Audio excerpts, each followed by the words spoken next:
Bien-aimés dans le Seigneur, recevez mes salutations dans la paix du Christ et surtout bienvenue dans cette nouvelle vidéo des sentiers de la foi chrétienne basée sur la question qui est un affligé.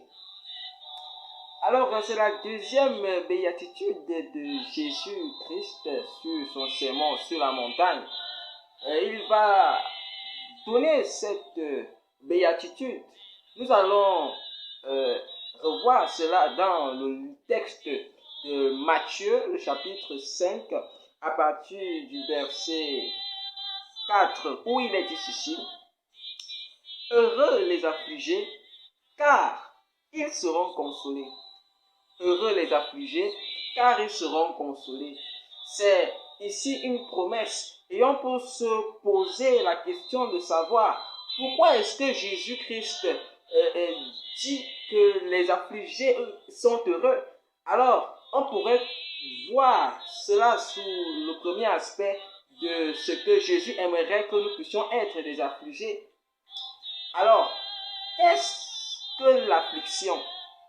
Dans ce contexte, il est donc question pour nous de comprendre que Jésus-Christ n'est pas en train de dire que la douleur est une bonne chose, le chagrin, les pleurs sont une bonne chose.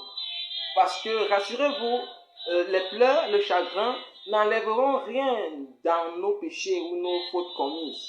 Alors, c'est la raison pour laquelle on ne peut pas comprendre l'affliction sous le prisme de la douleur ou encore d'une douleur méchante ou d'une conséquence de nos péchés commises qui peuvent nous pousser à poser certains actes qui n'honorent pas au Seigneur comme Judas. Alors, nous allons donc comprendre qu'il s'agit ici d'une sainte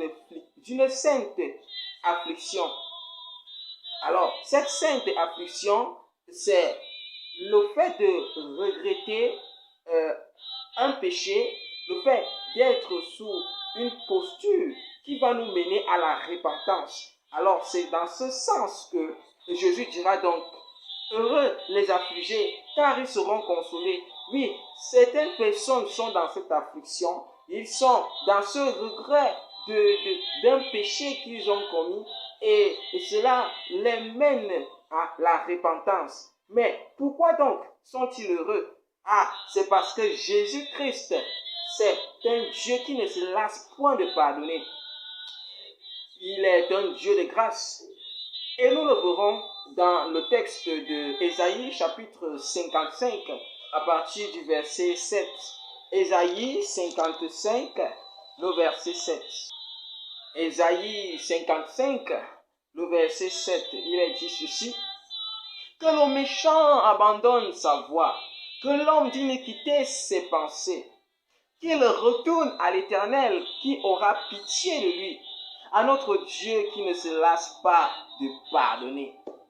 Voilà donc pourquoi les affligés sont heureux. Ils ont un Dieu qui ne se lasse pas de pardonner.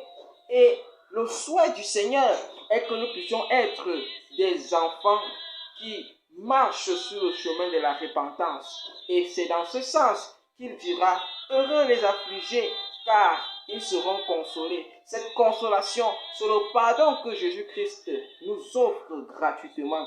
C'est ce pardon qui est toujours là, perpétuellement. C'est ce pardon que Jésus-Christ a décidé de mettre à la disposition de ses enfants bien-aimés qu'il aime.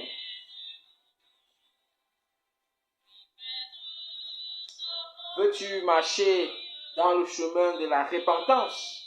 Moi, je le veux bien.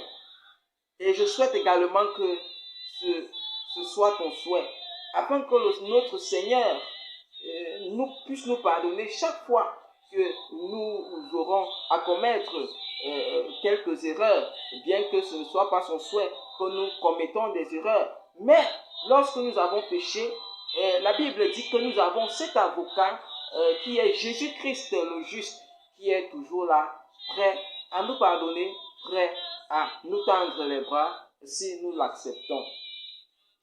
Nous allons prier. Seigneur notre Dieu, Père céleste, tu as dit dans ta parole, heureux les affligés car ils seront consolés. Nous voulons, Père éternel, marcher sur le chemin de la repentance afin d'être pardonnés, afin d'accepter, de recevoir ce pardon que tu nous offres gratuitement. Béni sois-tu. Au nom de Jésus, nous avons prié. Amen.